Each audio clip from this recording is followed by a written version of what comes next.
Hello अस्सलाम वालेकुम, welcome back to my channel. तो आज हम एक नई वीडियो लेके आए हैं जो कि आस्था वर्सेस जूनो की।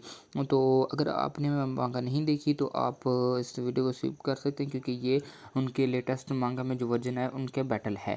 अगर हम स्टार्ट ही करें उनके पावर सोर्स से, पावर सोर्स आस्था के पास है 4 लिव ग्रीम वॉर, जिसके अंदर डेविल है जो कि लेबे, और जूनो के पास इस टाइम दो ग्रीम वॉर है, जो कि एक है 4 लिव ग्रीम वॉर और एक है स्टार मैजिक स्पेड किंगडम की ग्रीम वॉर।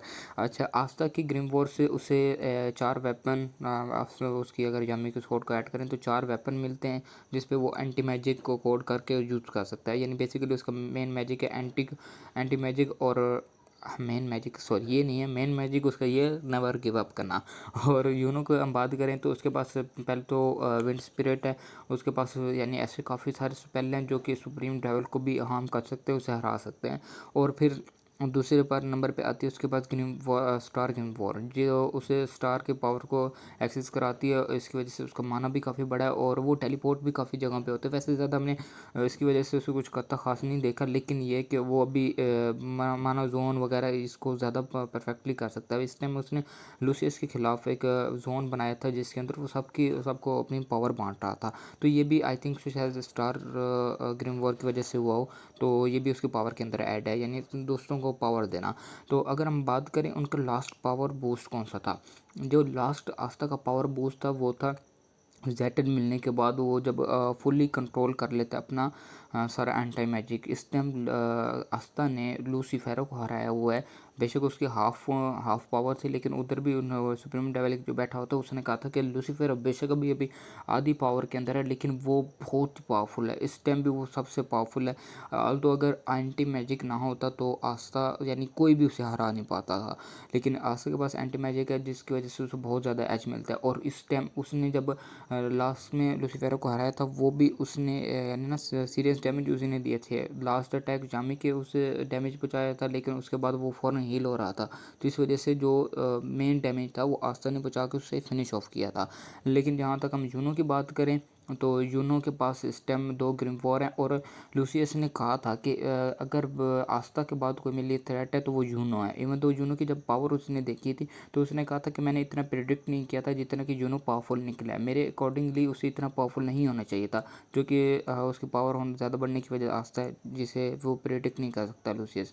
तो अगर आपको प्रिंटेड टी शर्ट अच्छी लगती हैं और आप उन्हें पहनना चाहते हो, एनिमे के डिज़ाइन ऊपर बनवाना चाहते हो, तो मेरा रेफरेंस है फैशन इज जोन। नीचे कमेंट सेक्शन में भी लिंक दिया होगा और डिस्क्रिप्शन के अंदर भी लिंक होगा, तो जाके बैटल को छोड़ के इनके पहले हम बैटल करते हैं लूसियस के। अगर तो लूसियस आस्था के सामने आता है तो ये है कि वो उसके स्पीड का हमने ये फ़ाइट थोड़ी बहुत देख भी रखी है कि एक तो सरप्राइज़ अटैक था आस्था पे, नहीं तो आस्था काफ़ी अच्छा होल्ड अब कर रहा था उसके खिलाफ, लूसियस के खिलाफ। उसके बाद भी उसे पावर बूस्ट मिला, उसके जेटन का पावर बूस्ट मिला।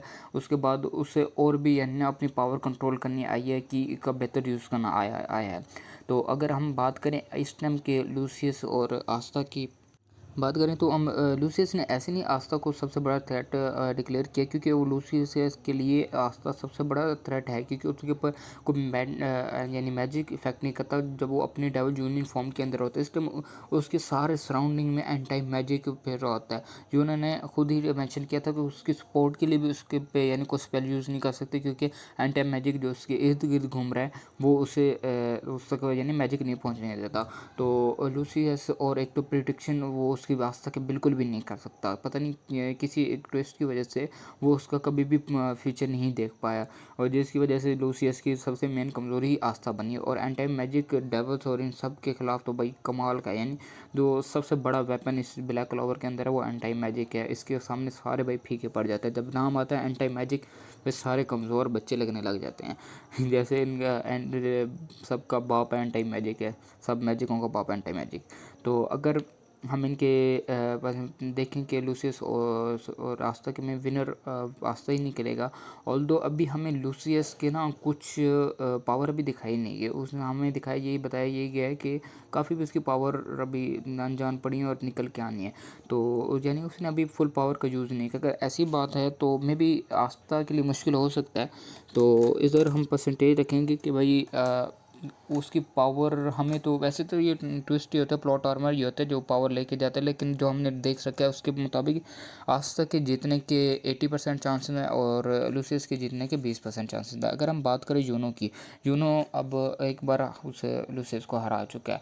उसे मुश्किल हुई थी लेकिन वो अब हरा चुका हुआ है, जो कि भाई किताबों में लिखा जा चुका हुआ है। तो बात ये कि आस्था और जूनो के जो परसेंटेज में डिफरेंस है कि जूनो ने उस कम्प्लीटली नहीं हराया, उसे अपना पूरा दमखम लगाना पड़ा। लेकिन इधर ये भी फैक्ट आता है कि उस टाइम जूनो अपनी पावर शेयर भी कर रहा था सबके साथ। तो क्या अगर जूनो पावर शेयर ना कर रहा तो उसे होल्ड बैक करना ना पड़ता तो जूनो बाकी लूसियस पे दोबारा यानी भारी पड़ सकता था। तो बात ये आती है कि दोनों ऑलमोस्ट बराबर ही आ जाते हैं, यानी दोनों 80% पे आ जाते हैं और लूसियस 20% पे आ जाता है अभी। यानी ये सिर्फ लॉजिक जो अभी तक उन्होंने पावर दिखाई है उस पे बेसिस है। तो अगर हम बात करें इनके डायरेक्ट मैच की, अगर मैं अपना ओपिनियन दूं कि यूनो ओवरऑल पे एक पावर हाउस है भाई। ब्लैक क्लोवर में यूनो के अलावा यानी यूनो के लेवल पे कोई भी नहीं पहुंच सकता। वो इतने माना इतना ज़्यादा रखता है, हालांकि मेरिलियाना माना बहुत ज़्यादा रखती है, अगर वो माना खुद कन्वर्ट हो चुकी है। लेकिन लूसियस ने माना वाइज फिर यानी पावर वाइज फिर भी उसे बड़ा थ्रेट माना है यूनो को, और उसके पास दो गिम्वार है जिसका वो परफेक्टली यूज़ कर पा रहा है। और यानी यार उसके पास ऐसे स्पेल है जो सुप्रीम डेवल को यानी सुप्रीम डेवल को वन शॉट कर सकते हैं। भाई मेरिलियोना के बहुत बड़े फीट हैं लेकिन उसने सुप्रीम लेवल तक अभी भी उसके हिट कोई नहीं पहुंचा।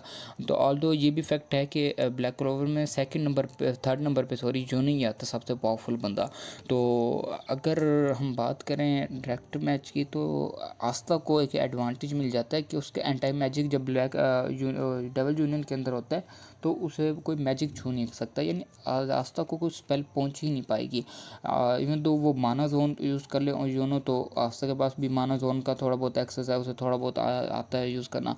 उसके ऑल्दो उसके डेवल यूनियन ही बहुत ज़्यादा ओवर पावर्ड है जूनो के लिए। अगर डायरेक्टली बात करूँ तो ओवरऑल जूनो बहुत यानी बहुत बड़ा पावर हाउस है। लेकिन आज तक जहाँ एंटी मैजिक आ जाता है तो वहाँ बात ख़त्म हो जाती है, क्योंकि कोई मैजिक स्पेल जब आपके ओपोनेंट तक पहुँचेगा ही नहीं तो वो कैसे हरा सकते हैं। आस्था को हराने का एक तरीका है कि भाई उसे स्ट्रेंथ में ओवर पावर्ड करो, स्पीड में ओवर पावर्ड करो। स्पीड में ओवर पावर्ड जूनो कर लेगा क्योंकि उसके पास टेलीपोर्टेशन है, लेकिन वो उस स्ट्रेंथ में कैसे ओवर पावर्ड करेगा। जब वो डेवल यूनियन के अंदर होता है तो उसकी स्ट्रेंथ बहुत ज़्यादा यानी बढ़ जाती है। उसके ओवरऑल भी जूनो से काफ़ी ज़्यादा स्ट्रेंथ है। अगर जूनो अपनी मैजिक का यूज़ ना करे और चीज़ें फेंकता जाए तब भी आस्था उन सब चीज़ों को उन चीज़ों से बच सकता है। मैजिक उसे छू नहीं सकता, उसकी ड्यूरेबिलिटी ज़्यादा है। तो ज़्यादा से यानी ना 80% चांसेस यही निकल के आते हैं कि 80 यानी 10 में से 8 बार आस्था ही जीतेगा।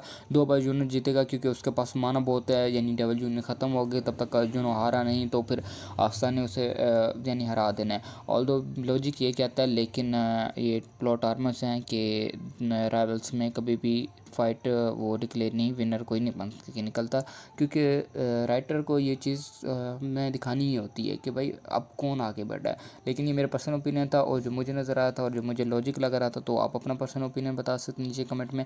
अगर आपको जामी वर्सेस विलियम की फ़ाइट देखनी है तो आप कमेंट सेक्शन में बताएंगे, और अगर 20 लाइक हो गए तो मैं नेक्स्ट वीडियो उन्हें भी लाऊंगा। इंशाल्लाह ताला मिलते हैं नेक्स्ट वीडियो में, तब तक के लिए अल्लाह हाफ़िज़। इनको बेहतरीन पढ़ना ना भूलिएगा।